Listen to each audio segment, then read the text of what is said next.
It's true that I really do want to beat Cloud9 because, you know, they benched me for so long, and I kind of feel salty about that. But also, I have no hard feelings to C9. Like, they've helped me out with the training process really well.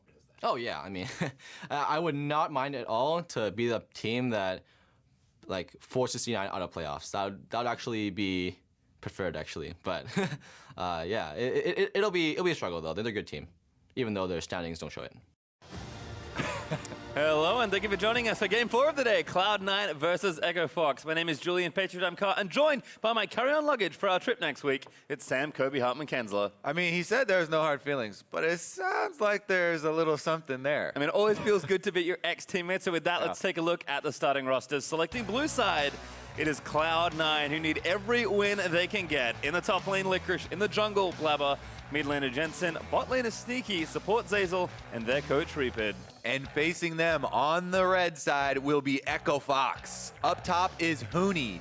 In the jungle, Dardoch. Mid, Damonte. Bottom, Lost. And support, Smoothie. Coach ThinkHard will be on stage behind them, getting that draft ready. And trying to pick up, you know, what we're going to see from Huni especially. I kind of had an eyeball on him as far as he's been playing Gangplank a whole lot recently. Certainly a player that is good on carries, but all eyes are going to be on the Echo Fox support Smoothie, who you mentioned has to take down his former team in his very first week on the new squad. You heard it from him. Smoothie, he was very happy yesterday just to be playing in the North American LCS again, right? And it's good to see this guy happy. He's worked extremely hard for it, and he found a role very quickly on Echo Fox. He picked Tahm Kench, and he was able to save these aggressive carries over and over again. One of those players who is his bot lane partner Lost, though, who does go against Cloud9 Sneaky. That's true.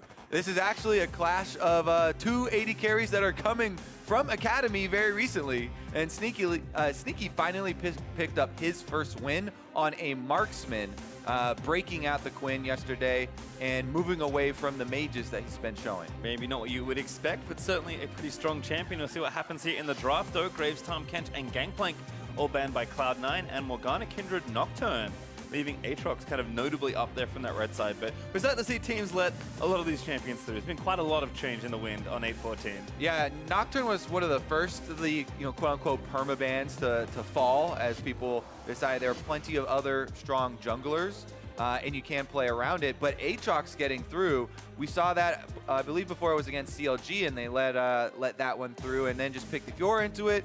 Give a little bit of extra attention early on, allowing you to scale through on that matchup. And C9 do not want to early pick it here, even with Licorice's great performances. And it's been pretty interesting to see this champion rise back into the meta, not just as, a strong champion, but as a priority champion. Bans for Orianna of all champions are starting to be seen, and Cloud9 do take it as their first pick here. Jensen, a lot of experience on this team with this champion. Yeah, Orianna has been a premier blind pick in the LCK and also here in North America. Everyone feeling very comfortable about the survivability of her right now with the current stable of mid lane mages. So there's no like super bad matchup, right? Getting that one early for Jensen could be huge for them. You always look for some assistance in the team composition for placing the shockwave. But if we look across already, Echo Fox, very standard here once again. They said yesterday, we're getting Varus the comfort pick for Lost. He performed well on it, so just get him the comfort pick again. Varus picked right up. Yep, giving the new guys a pretty solid bot lane there in Varus and Braum, so kind of sensible drafting there for Echo Fox. Cloud9, though, hover Pyke, but looks like they are going to take Aatrox for Licorice. I mean, as long as he's had a decent amount of time on the champion, sometimes people will drop practicing a champion if it's permaban status, right? And so that's where you sometimes see things like permaban champions finally let through and then not having this great performance. But as long as you have like a couple of recent games on Aatrox, I think he should be fine on it. The combos aren't too crazy to pull off. The mechanics are not as intense as something, like Riven. And there's Pyke, actually, a champion that took a little while to come into the NALCS. I saw Smoothie today in makeup, and I was like, oh, you're going to take Pyke against your old team and start getting kills? Cloud9 beat him to the punch. They grab it there for Zeyzal, and Zeyzal has been really, really on point with Pyke in the Academy League, so we'll see if he can actually pull it off here in the North American LCS, because a lot of fans have been critical of Zeyzal. They were unhappy that Smoothie was benched for him in the first place. And now he's going to be on a high-performance champion. Definitely relies on hitting your skill shots and creating some roaming plays. Well, with the rise of kind of the old mages, looks like Syndra is back here, the counter pick for Damonte up against Jensen's Orianna. But a Yasuo and a Fiora ban mean that both teams are still thinking about some of these strong solo lane carries. Yeah, they did not feel the need to grab up one of these Aatrox, outscale champion matchups or something like that early on here for Echo Fox. Remember that this is Echo Fox, the team at Rift Rivals that got absolutely dumpstered by Aatrox of the European teams 2 times, where Huni took Renekton into it, Phoenix tried to take Renekton into it. Both of them just got wiped. So let's see round number 3 here for Echo Fox versus Aatrox. We'll see if it haunts them, because already some of the other champions that have been successful against it are being banned out. Fiora off the table, so the outscale there not going to be the option. And I would assume they would add one more, just kind of the tanky version. Just try and take your hits and stay safe there. In Mundo, not quite sure Huni would even kind of go that way, as we were talking before about him playing a lot more damage champions recently and not really playing the tank role. Yeah, Talia and Mundo, the bans there for C9, but very curious. I mean, Echo Fox are almost saying, I don't necessarily think Orianna is going mid. I mean, Keith in Academy did play Orianna bot lane. Yeah. So maybe they're just hedging their bets and taking Yasuo away. Here they will actually take a very safe champion here. Huni going to pick up the Poppy. All right, Poppy, steadfast presence. You can block the first use of the dash from Aatrox. So if he tries to move one of his Qs to better hit you with the sweet spot, that's going to come in very handy. Poppy also, if you're throwing out flex picks here, Pastry can be a jungler. Actually, is just fine at clearing the jungler. I think it would be quite good actually in competitive, because tank junglers seem to thrive a bit more in competitive. But the crowd goes wild for the Quinn. Yep. Of course, Sneaky back on it again. Quinn, Elise actually the last 2 picks there for Cloud9, so Sneaky will take Quinn once more, and Blaber is going to go back to Elise. Holy moly. Elise, early game power here, and Elise got some recent buffs to her health scaling, so will be a little bit more tanky, but regardless, the champion was not changed as far as how you want to play it, right? You want to get your level 3, you want to go for early ganks, create early plays, and they have the team to do it, and it's going to be going up against Dardoch's Rengar, one of his favorite champions. Thousands of games on this in top lane and in jungle, and this is going to be a fun one, Pastry. He's like, all right, want to play Elise for the first time this split in the LCS, Blaber? I'll just play Rengar. Let's see how you can handle me in an aggressive jungle matchup. I mean, they waited a long time for this pick, made sure that everything was right for Rengar, but that's the pick Dardoch decided he wanted to run with. Oh my goodness, so many options here for Cloud9. Roll down some of these champions that we do not see very often. Of course, Elise is going to have her pick of top lane or bottom lane as far as where she wants to work with and create some of the action. She can go for bottom lane through the lane ganks. Pyke is great at setting those up or following up on a cocoon that does hit. Meanwhile, of course, Aatrox, if you can get an advantage over Poppy, can still bully the Poppy. Steadfast presence doesn't mean you can't use Qs or anything. It just means that you have to make sure you position them well beforehand, because it might be harder to correct. I mean, we talked about Smoothie kind of helping out and hedging some of the aggression for his new teammates. Well, both these teams pretty aggressive when it comes to the early game especially, so I'm expecting quite a lot of action early, and this draft is, I think, indicating some of that as well. I would expect nothing less from the Cloud9 Civil War here. Smoothie's first game against his old team. How many different teams Very can be in the freshly Cloud9 bent. Civil War? This is the most recent of the Civil War splinters. You know what? Might make a good franchise. I like it. C9 going to move out on a Summoner's Rift. Still trying to pick up wins at the bottom of the table. If Fox win, they will tie it with 2 other teams in first place. Not bad at all, given how close the league has been. But we do know that time has kind of been running out for Cloud9 to pick up wins and push for playoffs. So doesn't matter who they're playing, they got to win. Yeah, one of the big scary things about making trades like this is you're making one of your opponents in the league stronger. As Cloud9 give Echo Fox something that they were seeking in Smoothie. Yep, if you'd waited a week, wouldn't have to play. If you had waited a week, it'd be past the trade Also deadline true. as well. So a bit unlucky there.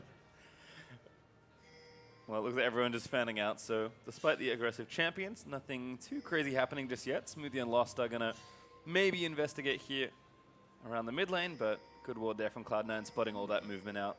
Yeah, you do always need to respect Braum level 1 possibility for going for invades there. Even though there is a Pyke Quinn on the other team, also decently strong there in the early game. Everybody just kind of playing defensively, and we won't have any invades right off the bat. Ghost Poro, definitely one of my favorite masteries that was recently changed in the patch.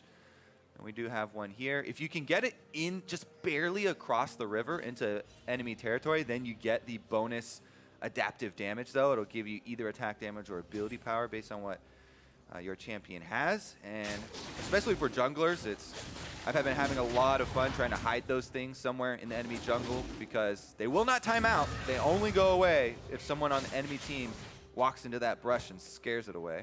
Well, you can see where the junglers have started. C9's still a little late to this lane because Dardoch started as we know on the red. Same for Blaber, but of course they're on opposite sides. So a bit of leashing help there as both junglers are going to move away from each other. In general, though, curious to see how the pretty aggressive duo lane plays out for Cloud9. Smoothie probably going to play it pretty straightforward. And also Jensen on a pick that he has played so many times in a matchup that I'm sure he has a lot of experience in. Yeah, there have been slight adjustments to this Orianna Syndra matchup over the years, but it hasn't really changed, right? The Syndra looking for the level 6 kill potential onto the Orianna. Early on, though, decent little trade here. Electrocute does proc, and the Syndra usually will go Electrocute for, of course, that burst potential because she's looking for the kill. It's like Fox trying to get the bot lane pushed in right now, though. Dardoch was kind of down that way. He's on the crab right now, so he was potentially looking for some action in the bot lane. Not really the right spot for the wave. Instead, Dardoch is going to invade and check these Raptors. We'll see them, so should be able to steal this away. See what Blaber does here. If he also does the same and goes to the Raptors, trying to keep that even against Dardoch. Yeah, Blaber also has Ghost Poro, so it's Damonte with the red Ghost Poro and Blaber with the blue Ghost Poro. You can see his is right there in the river. He's going for the gank onto Damonte, and Jensen's kind of baiting him in, but both junglers are there! There's a stun. Dardoch might be able to get over the wall, but can't make it yet. The Cocoon not good enough. Not Blaber! He's going to get jumped on by Dardoch, who goes over the wall onto Jensen. Using that brush very well, but still, just a summoner burnt there. Yep, no cooldown left there for Blaber on Cocoon. He used it early in his flash attempt on Damonte, so they could not punish Dardoch for jumping over that wall. And a lot of summoners are blown here. Jensen will remain with the flash in mid lane, while Damonte's is down, though. And I think trading your jungler flash for the mid laner flash does benefit Cloud9 here, as Damonte is going to have to be a lot more careful in this matchup in mid lane now that he does not have that reliability to get out. Whereas Elise, you can still go for ganks really easily just with the repel and range stun from Cocoon. There's our first look at top lane though, and Licorice doing nice there to try and abuse Huni in that trade, but it looks like Huni's just going to maybe take a recall now and kind of get through the lane. That's all you really want to do as Poppy most of the time. Yeah, unless you actually are Licorice. If we remember last week, his game on Poppy, he absolutely carried the game for Cloud9, or attempted to do so.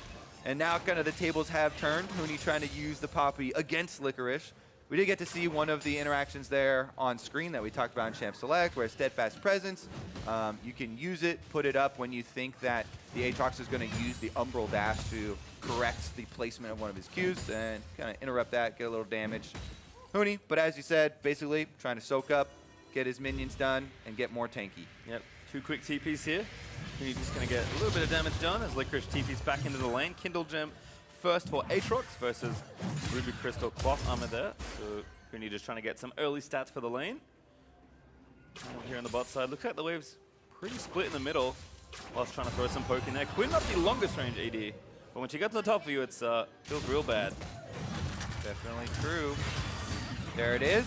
He does get sucked back in, but also got a bit of a block there. The Q is one of the areas that Poppy actually got buffs as well, her Hammer Shock. So that's why it does a lot of, I was going to say shockingly, but cut myself off there. A lot of damage. Here we go, though. Might get dove by Blaber. Elise, definitely one of the most notorious dive junglers here. You can trade your tower aggro off with a repel.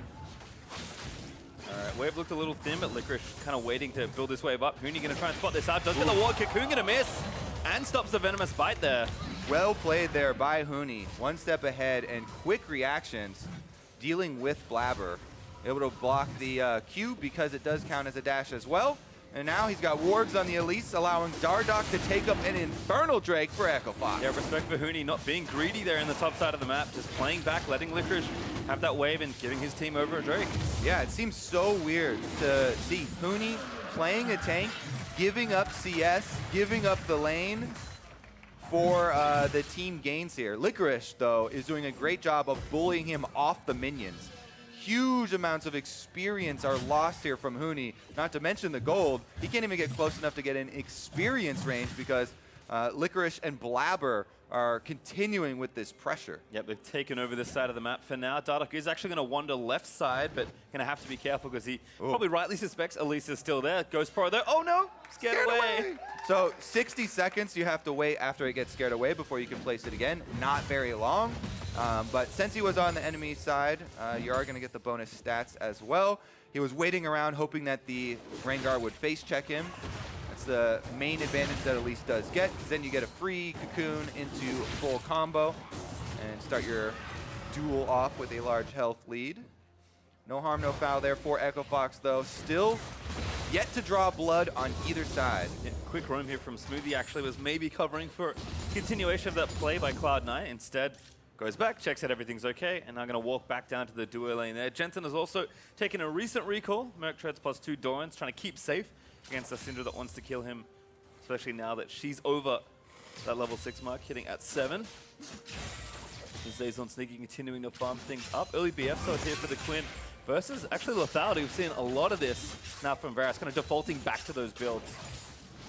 Yeah, we saw it yesterday with double lift, going with the tier plus lethality, spamming out his arrows, getting some poke down. Right now, Cloud9 getting some vision down for themselves, and they've done a very good job, actually, of clearing out the early vision in this river. Blaber should also be able to get the Scuttle Crab on top side because Dardoch is handing off the blue right now on the bottom half of the map. And he'll be able to get the large chunk of change here. See if Huni can continue to play safe. Again, still being very cautious, letting Licorice push the wave up. His turret's pretty unhealthy. That's kind of the other part of the equation that could be problematic. But with no vision, Huni actually, again, being very respectful. Not really safe to walk up here. So instead actually has to seed probably this turret at this point. Yep, as you said, trying to play for the team, soak up as much golden experience as he can while losing.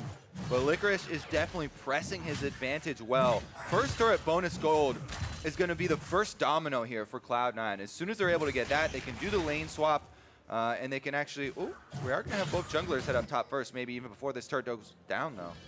Yeah, I think good instincts by both. Damonte even leaning left side as well. Huni kind of knows he's in trouble, and now going to see Blaber. Has his ult ready to go. Need to clear out the wave speed cannon. I can't do it just yet. Blaber maybe have to finish it off. Instead, great flash by Huni. Slams Blaber into the wall. Dardoch now going to roam up here as well. He's looking to dive on a Licorice, but he pops well there for the resurrect. He's going to come back to life, and Blaber's trying to book it. Dardoch flashing in, grabs first blood, looking for second, but can't follow after Licorice flashes. What a tragedy for Cloud9 as Huni's able to get the stun with one auto left on the turret. Still nails Blaber into the wall, and Dardoch actually might even circle around here on Licorice. There is a ward, but it's too late. Yeah, they seize it now. Maybe a bit greedy from Licorice. Could try and take down Huni. Wants to get it, but the pull back in, and Dardoch claims yet another kill. Now bot side, Zeyzal low, goes down to Smoothie.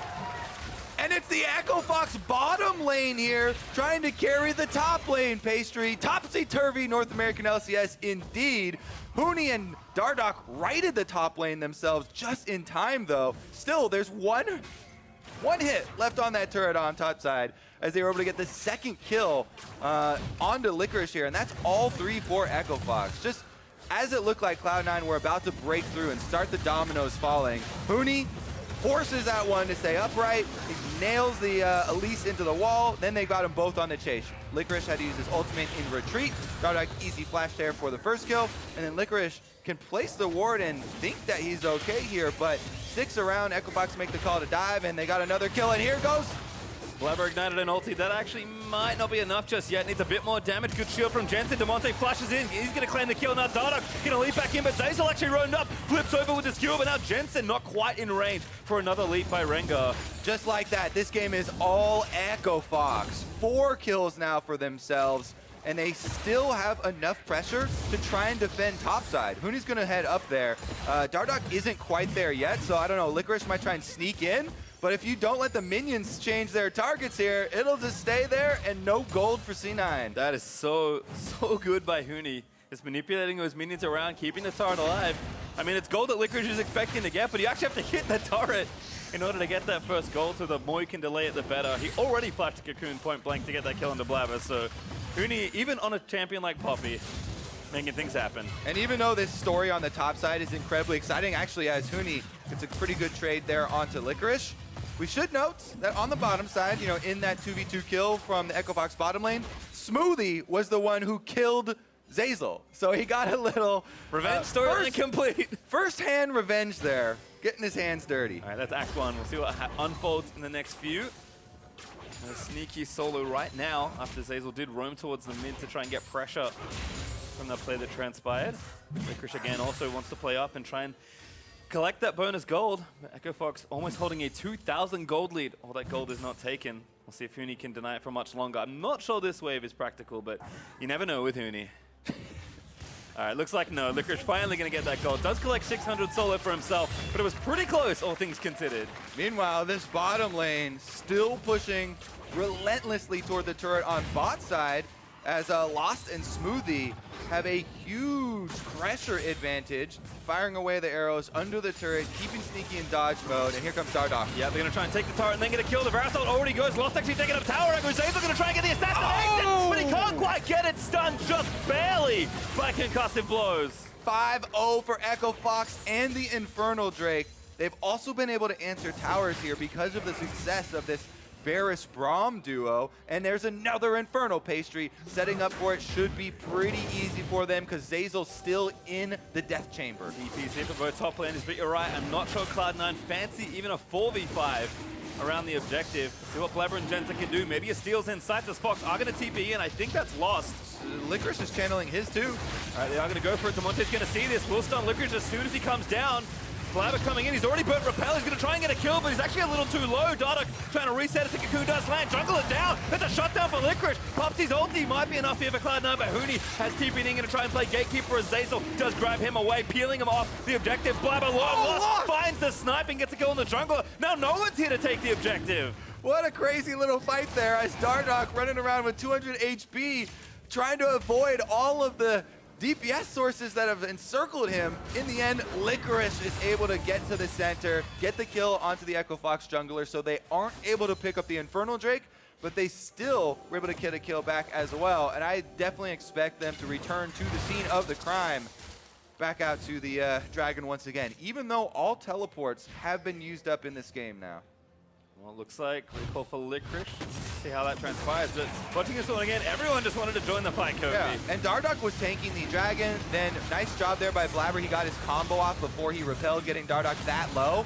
And Licorice, good move on Aatrox. He gets to the center in between 4 Echo Fox members, uses his ultimate, able to just crawl out and barely get out of range of the stun. Then Lost there for Echo Fox, finds the counter kill, and is able to use his flash to get into range for that arrow, finish off the snipe. Well, looks like teams are just setting back up here. Zeyzal on Blaber first to the scene. We have at least one controller down here for Cloud9 around the area. Sneaky also getting this pushed in.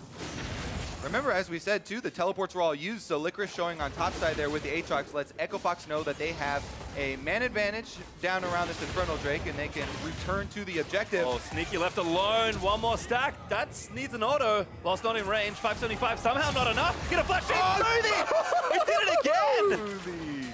He was going to let Lost have that kill until it looked like Sneaky was getting away. And he wrangles him back in. Smoothie flashes forward. He gets another kill on one of his old teammates and his old lane partner. 2/5 of the way through the achievement, Kobe. And I guess he got the important ones first. Licorice still pressuring here in the top side. But Huni with the Sunfire Cape, keeping him at bay pretty reasonably. Licorice still has a pretty significant gold lead individually versus Huni. But Huni absorbing a lot of that pressure, and Fox getting ahead on the map. Still up 2,000 gold and now 2 Infernal Drakes. Cloud9 thinking, we have created a monster now with Echo Fox, giving them Smoothie, moved their import slots around, allowed them to get Lost in here too, and now Echo Fox are just on a tear. It looks like Lost will, at this rate, have an undefeated LCS record. Smoothie now is topside, looking for Licorice. That fast ult there from Huni, not enough. Jensen, though, caught in the crossfire. between a Rengar and a Syndra. All right, they're still on the invade here. It looks like a little bit of a collapse from Cloud9, but EchoFox should be fine defending themselves as they've got the extra kill. Sneaky's on bottom side, so huge numbers advantage and alone time with this mid turret. Yep, trying to keep them off the turret with Jensen dead. A lot of wave clear lost here as Damonte is going to try and finish it off. Looks like lost himself, wandering bot side though. So this turret will still stay alive for Cloud9. Sneaky also starting to sound the ulti. See if he does want to move around. Does have Stormer as it finishes. We'll watch this exchange again. All right, Dardoch popped the ult. You can see him there. Damonte is in Fog of War. Jensen walks right up. He's able to hit him, and Dardoch comes right back around from the blue buff. Uses his flash there to get into range, and then another use of the brush passive jump to be able to get the extra auto there, and another tooth for his necklace. I mean, Dardoch did give away some shutdown goal, but he is 4-1-0 in this game. Tiamat Warrior already done, building in what looks like a Phage, probably a Black Cleaver coming in as that second item. I mean, he's done this before, snowballing a game on Rengar, but is set up to carry. And actually, his 4 kills were unique kills. He has 4 teeth in his Bone Tooth necklace right now, which is a large amount of pretty free attack damage. Gonna give him 16% bonus attack damage in addition to all of the long swords that he has in inventory. So this is definitely the very scary Rengar, level 11 now, so he's got level 2 in the Predator ultimates, and every member of Cloud9 kind of has to stick together at this moment. At least they get picked off again. Looks like Fox have actually swapped Huni down to his bot side, currently battling Sneaky. A little 1v1, but just some farm time here for both. I mean, Licorice still maybe set up to get something done. Has 1.5 items, sorry. 2.5 would be quite good. Yeah, I mean, what a time to be alive, Pastry. Huni is the one on EchoFox down in CS, lost pressure, played back, didn't die at all this game, and is just playing tank duty frontline there, building up the health, building up the damage resistances for his team. That's having a pretty decent time at carrying. Objective control continuing nicely as well as EchoFox do take down the Rift Herald. Zeyzal and Blaber again trying to pressure onto the Fox top laner, but Huni playing back. Lost is taking a turret. New approved Huni. He's playing safe, Pastry. Backing up. He's allowing the trade in pressure. And this is what you kind of have to do when you have 3 members on the top side of the map. You know bottom side is your weak side, so he gives up a lot of the pressure. But again, one hit left on that turret, and Sneaky not quite able to finish it. Oh, Blaber about to jump Dardoch. We're going to maybe repel down, but the last turret shot's going to chase him. Does get a kill. Smoothie already popped the ulti to try and disengage him, but Zeyzal low. We're going to get sniped. Does go down to Smoothie. The ignite is enough to tick him down.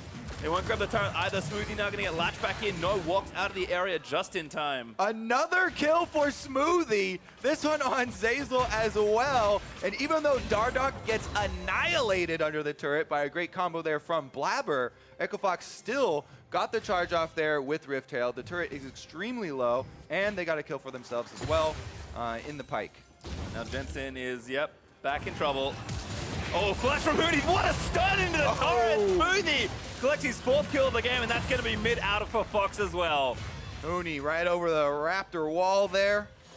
Able to get involved in the game and still have a bit of fun. He has had 2 very good flash charges so far this game.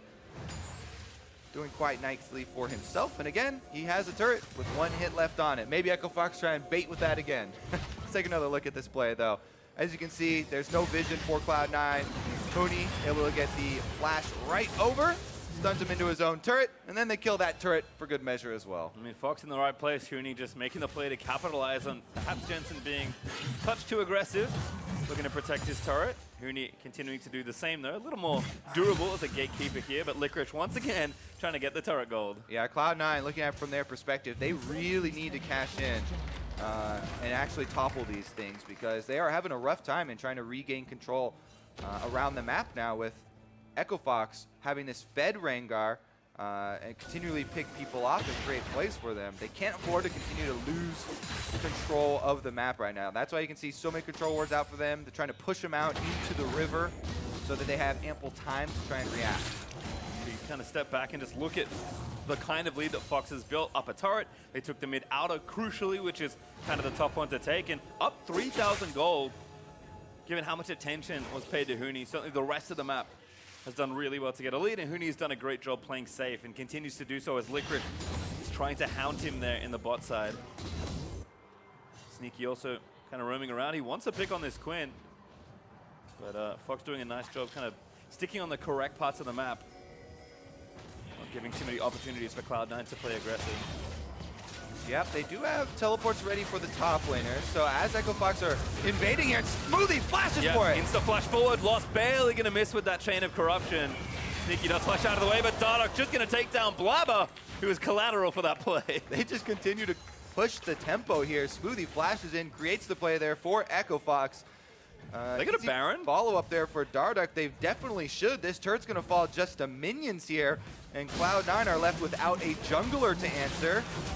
I did wonder why they weren't taking the turret, but you're right, the minions do finish it off, and Fox feels strong enough to just get onto the Baron at just under 22 minutes.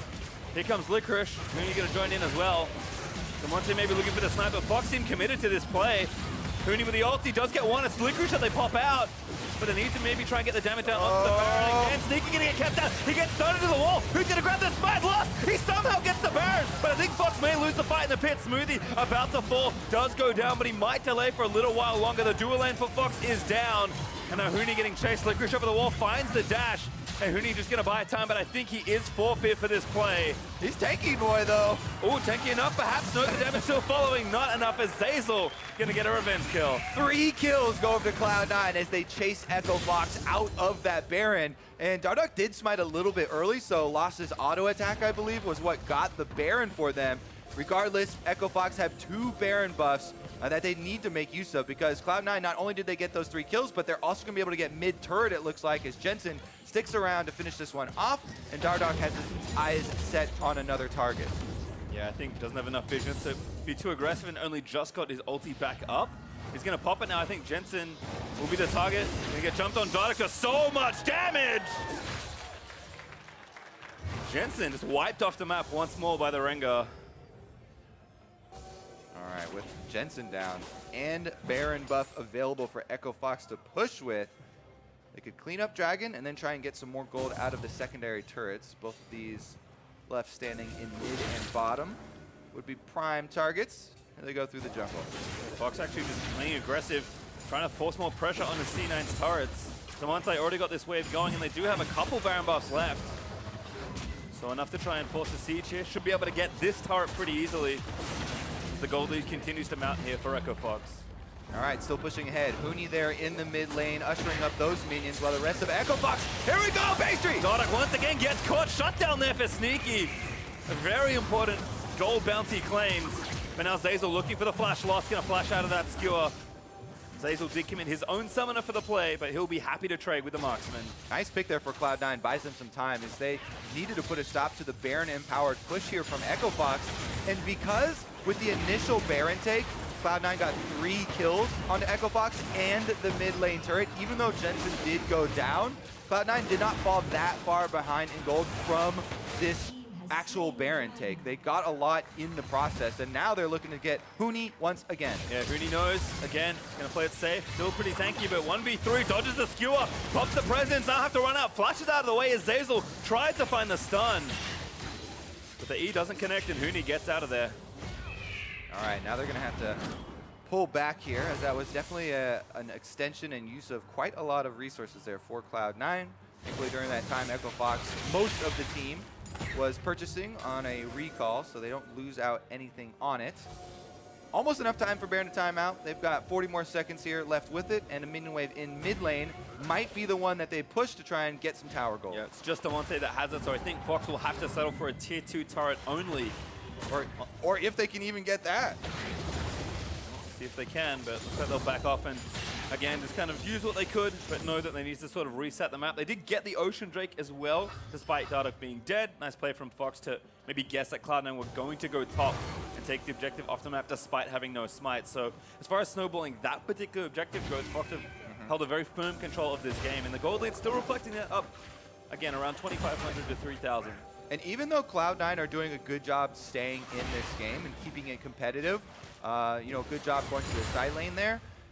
If you look at the overall team composition, the Echo Fox 5-on-5 is easier to execute later in the game as we go. Lost and Damonte can stay pretty far back, and it's very difficult to get to them as Braum and Poppy are two of the best healing champions for a 5-on-5 brawl. I mean, if you're trying to fight with Cloud9's composition later on, and you got Aatrox and Elise getting in there, and your marksman is Quinn, it's going to be so much more difficult to actually pull off one of those, and you're going to have to look for big plays from either Pyke or, you know, Elise picking someone off instead into big shockwaves from Jensen.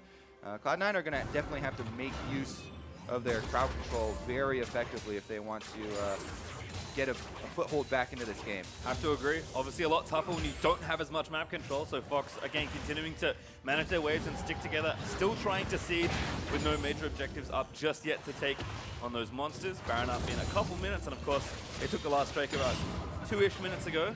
But C9, with especially Orianna now having 2 items and building up towards 3, Jensen pretty comfortably can wave clear there, and Licorice is continuing to be a side lane pest, and soon, if not now, a side lane threat, even against the tanky Poppy. Yeah, Licorice here on the Aatrox still doing work. He's level 16 now, so the cooldown on his ultimate is extremely low. In addition to building the Black Cleaver, that one brings it down to 84 seconds.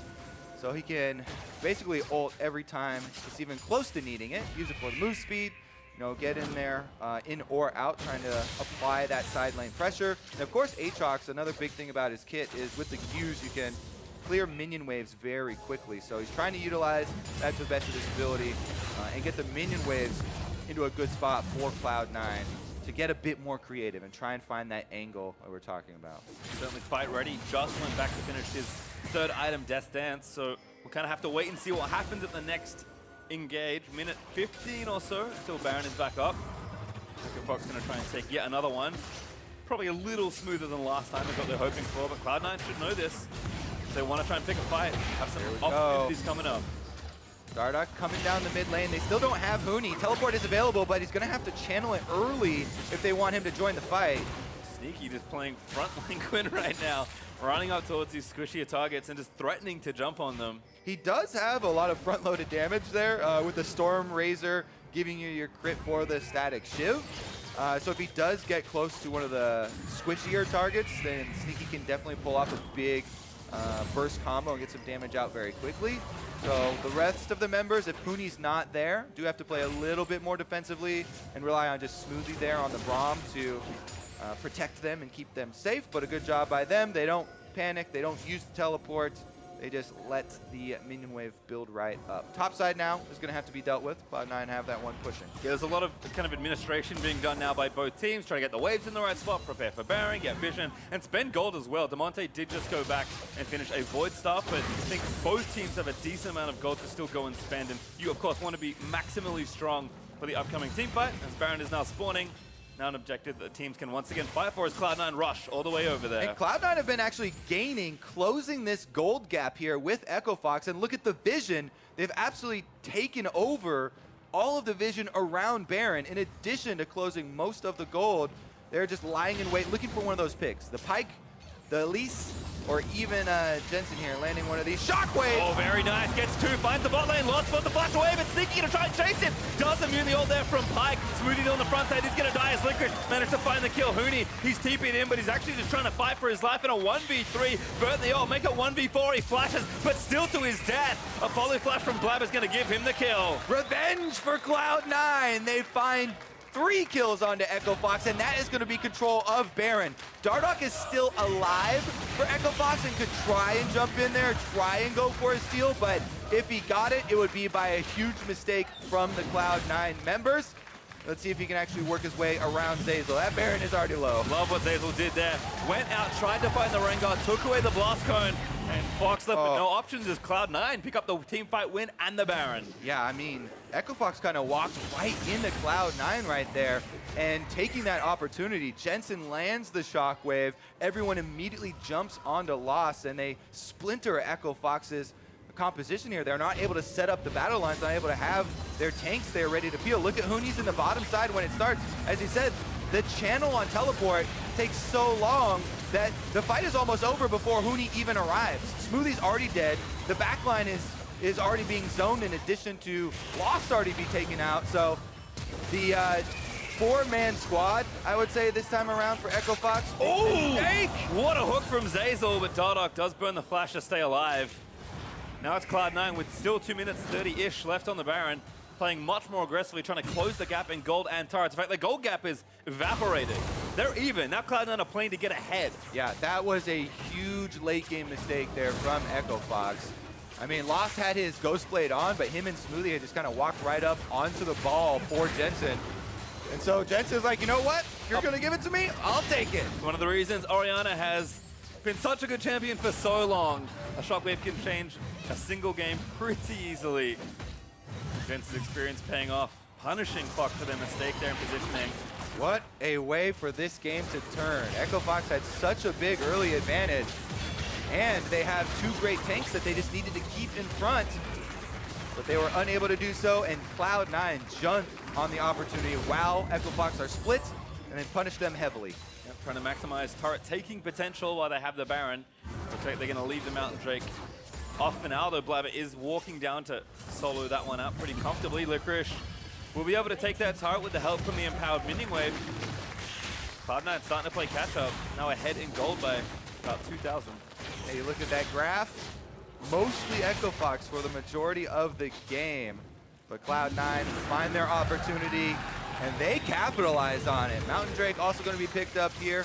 Still a minute left on the Baron as well, and now Sneaky is 3 items. Infinity Edge is done, so that burst damage that we talked about turns into a large portion of true damage there from the Infinity Edge, 20%. In addition, Quinn, the way the champion kit is made, the cooldown on your Harrier is going to go down with critical strike that you build, so he's going to be able to get off his combos that much quicker.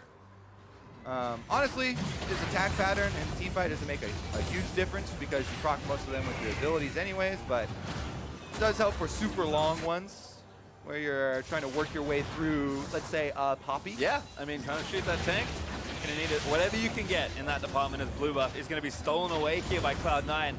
Gifted over to Jensen. 25 seconds left on Baron. Probably means we're done sieging for now, but Cloud9 at least with empowered waves. But they took away that Drake, they get a mountain for themselves. Elder will be coming up as the next objective in that pit, and of course Baron will be back up once the buff has worn off, and a few more minutes have transpired. It is actually the nerfed Infinity Edge down to 15%, I believe, so not quite as much true damage, but still significant. And let's see here, everyone lying in the brush. Will Echo Fox get it? Lost might find a pick, but Jensen popped into stasis. That's Glacial Fusion going to go awry, going to force Jensen to flash though. See Licorice up the top. He was just fighting Huni through a wall for a second. That looked kind of funny. But still sieging for Cloud9. A lot of cooldowns burned to try and kill Jensen, but pops his summoner, pops his stasis, and he's okay for now. Guardian Angel on Licorice. He walks up, tanks the turret a little bit. They get a lot more damage dealt down to it. And Cloud9, they have top lane pushing already as well. So they have plenty of time to work with. Huni flipped over, going to get pulled back once more. And again, needs a lot of free time to try and take down this tank, but not doing a bad job there on the Cloud9 side. Fox pretty dug in trying to defend this turret. Can be dangerous if Jensen can find another shockwave angle. Yeah, I mean, you definitely have to keep your eye on the ball. Don't walk on that one. Second time in a row. Lost, you can see, he's keeping his distance there. Uses the Ghost Blade, but Smoothie's got out! Caught by a Cocoon. Blaber is going to let Jensen confirm that kill. Turret falls as well. Cloud9 with 40 seconds of a 5v4. Cloud9 want their spot in playoffs, and they want their attempt at making the Worlds run. They're going to have to go through Smoothie to do it, and even with the great early game that Smoothie and Echo Fox had, it looks like Cloud9 are storming their way into the base now. Yeah, just trying to knock down some turrets and find more picks with all their crowd control. Waves again also played well by Cloud9. Oh, Damonte gets hooked over. He's going to try and take down Zeyzal, but it's actually not going to happen. Damonte falls. Licorice chasing in. Now they're going to take down Huni. Dardoch can't really do anything. Does maybe get away for a second longer, but Jensen able to get that kill. There's another ult finds Zeyzal, but he goes in. His on is now Lost getting chased down. Licorice going to be able to chase that flash easily. Dardoch did snipe sneaky, and he's going to pull off the wave, but the turret still dies in the trade. C9 getting a little bit more in these trades. Yeah, that big minion wave from topside doing work. They just rotate over there. Inhibitor's gonna get killed. Inhibitor in mid lane will be easy to take up as well. Dardoch! Zeyzal finds it. Shockwave clips too. Good all there from Smoothie to try and disengage, but still the turret's being threatened. Smoothie forced to flash out of the chains by Aatrox, and these Nexus turrets not long for the world. Cloud9 inches away here from moving up to 5 and 7, and Dardoch is very close to going down. Fox trying to get it done, but Cloud9 gonna do it one win at a time. Oh. Slowly but surely, Cloud9 approach Worlds. They are really making you sweat if you're tracking the journey as well, because Lost and Smoothie, so good in the early game, they made it very difficult for Cloud9, but that needs to be a lesson for you. The late game mistake, 30 minutes into the game, step onto a shockwave, and Cloud9 completely turned the game around. Yeah, Jensen was kind of getting bullied for a lot of that game, to be honest. A lot of pressure in his lane. Dardoch was consistently seeking him out, but on shockwave is kind of all it took for everything to just keep pushing Cloud9's way. And after that, the pick just came thick and fast. Zeyzal's hooks, at some point, he just kind of calibrated fully, and everyone was getting hit. Threw out a couple of them early on, judged the distance, and then he was able to find those kills. I mean, I don't remember what point we were at where Sneaky was like, yeah, we can only lose 3 games. I don't know if in their minds their backs are against the wall, but I feel like they must be playing like it. They know that all they have to do is just take each game one at a time and just keep picking up wins. And to their credit, this weekend, they have done it. I mean, there is no obviously super weak team in the North American LCS this year. There is no trash can team that's sitting down there with 1 win or 0 wins. Everybody is basically middle of the pack. The entire pack is in the middle, Bay Street. Well, we'll see if they can keep crawling, of course. If they want to get to Worlds, they'll need to get the playoffs, so they're going to start there. But to hear more about that victory, let's send it down to Ovally and Cloud9's rookie support. Thanks, guys. Zeyzal, congratulations on the win. You are taking on Smoothie, who did not make that early game easy for you. I mean, you took the win. You took his starting spot. What's it like playing against a former teammate? So playing versus Smoothie is actually unique because he knows a lot about my play style, and I know about his, but he's just super good. So playing versus him is like playing, it's definitely still like playing a top 3 support, maybe even #1. He's super smart. He's a very vocal. His team will play around him, and that means you got to only watch for how good he is, but also how well he has his team play around him. And in this playoff run, every single win carries so much weight. So how are you handling the pressure? The pressure of replacing Smoothie alone is a lot, and then not only with a bad start, but then in addition to that, we have to win basically every game to make playoffs. So in terms of how I handle it, I mostly just try to avoid thinking about it, and and I just do my best every game. And this game wasn't the best for me, but my team played really well. Well, Zeyzal, thank you. And for more on the game, let's hear from the analyst desk. Thank you very much, Ovally. What a game, and we got Cody Sun here to help us make sense of it all, or try to make sense of it all, because Cloud9 coming away with a victory over Echo Fox here, and this following a win over TSM yesterday in crunch time. This is the team that everyone was pitching is going to really struggle to make playoffs. This is the beginning of that run. Yeah, and we were almost lulled into thinking this was going to be an Echo Fox victory. We're like, it was 10 kills to 1 at one point. We're thinking like, wow, this Smoothie thing. But then the game just kind of turned for C9. You looked up and they had vision control and mid priority and only a 2,000 gold deficit. And I really got to hand it to them for not tilting in this game after they lost a lot early and pulling it through when it counted. Yeah, we'll get to that comeback in just a moment, but this is how it started. Great for Echo Fox in response to what was a winning lane for Licorice, but kills coming through for Dardoch and Huni. Yeah, I think the big thing there is the fact that that was like a 40 CS lead. They greeted out for the turret and they got that kill, and then they tried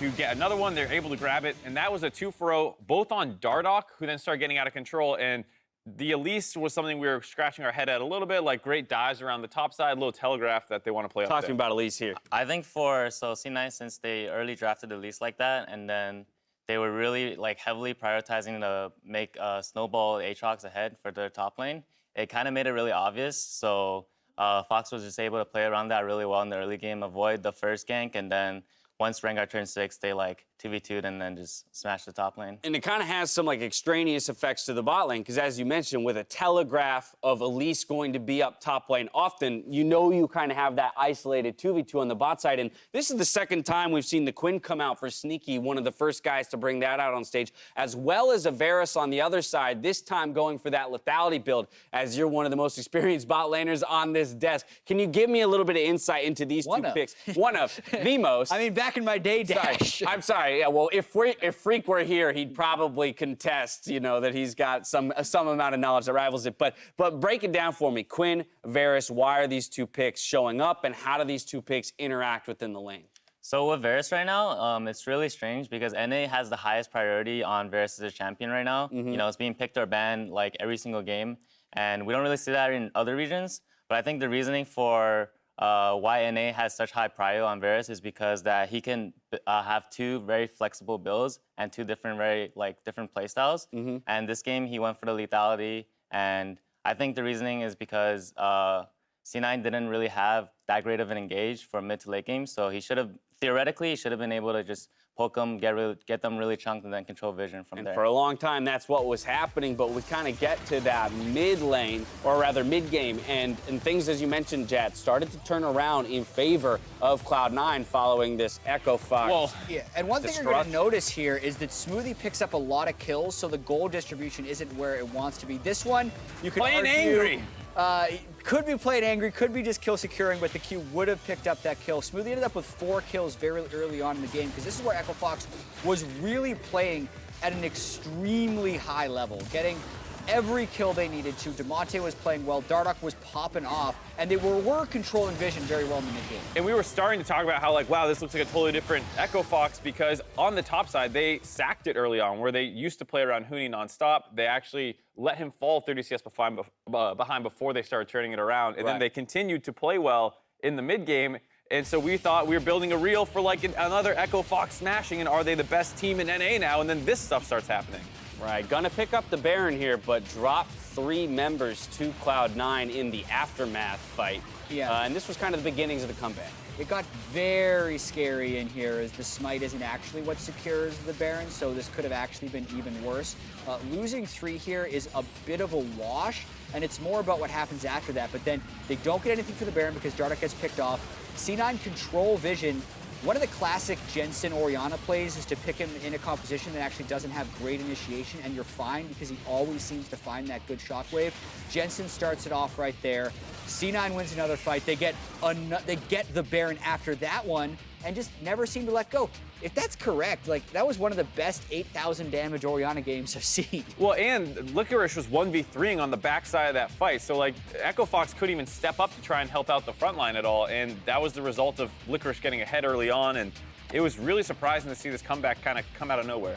Actually, for that turn where C9 was able to get that really good 5v5, I think we have to give a lot of credit to Sneaky's Quinn, because I mean, Quinn isn't really that strong in the early game, so we saw them lose 2v2 and then lose Botcher, but I think once mid-game hit, Quinn's tempo was just too fast for Fox to really react to, and he was able to make that side lane to mid rotation and then look for that really clean 5v5. We talk all the time about control, right, of the game at the competitive level, and I think when we look at 100 Thieves, it's a team that really exemplifies that. We were talking about it a bit today, this idea that the mid to late game for 100 Thieves is really where they turn it on because of their ability to play the map and not necessarily the fights itself. Echo Fox, to me, screams exactly the opposite. Less about playing the map, more about playing the fights. And that Baron, the first one that they lost, like, it's about an even trade in terms of gold and pressure, but for a team that's down 1 kill to 10 or whatever it was at that point, that's not a good trade for Echo Fox. And then Dardoch died again after that when they still had the Baron buff, and then that led to the situation where the Quinn could start controlling the side lanes. I do think, you know, playing with Dardoch in the past, he is the type of player that, you know, if he gets a kill or two, then he starts to really pop off. But once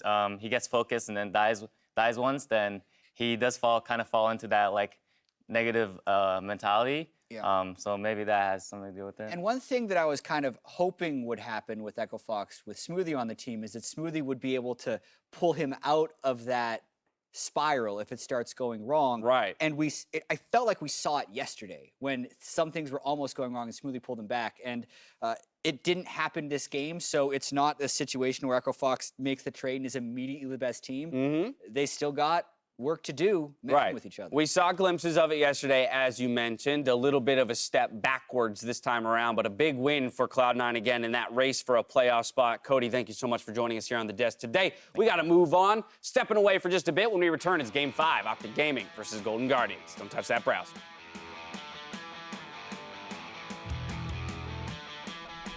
Immortals, I only earned my title is top Lucian. Yeah, that's true. Pretty much, No one remembered you as anything else. I mean, we can just start the dive. Yeah, we can start the dive here. Okay. Tower.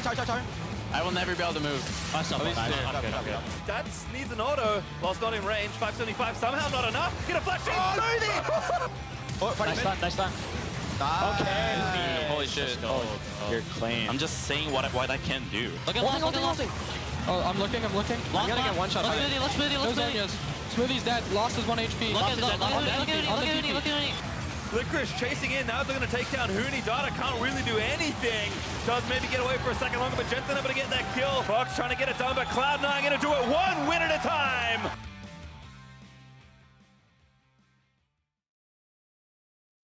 If meat and bread are the backbone of a sub, then Mike's Way is the heart and soul.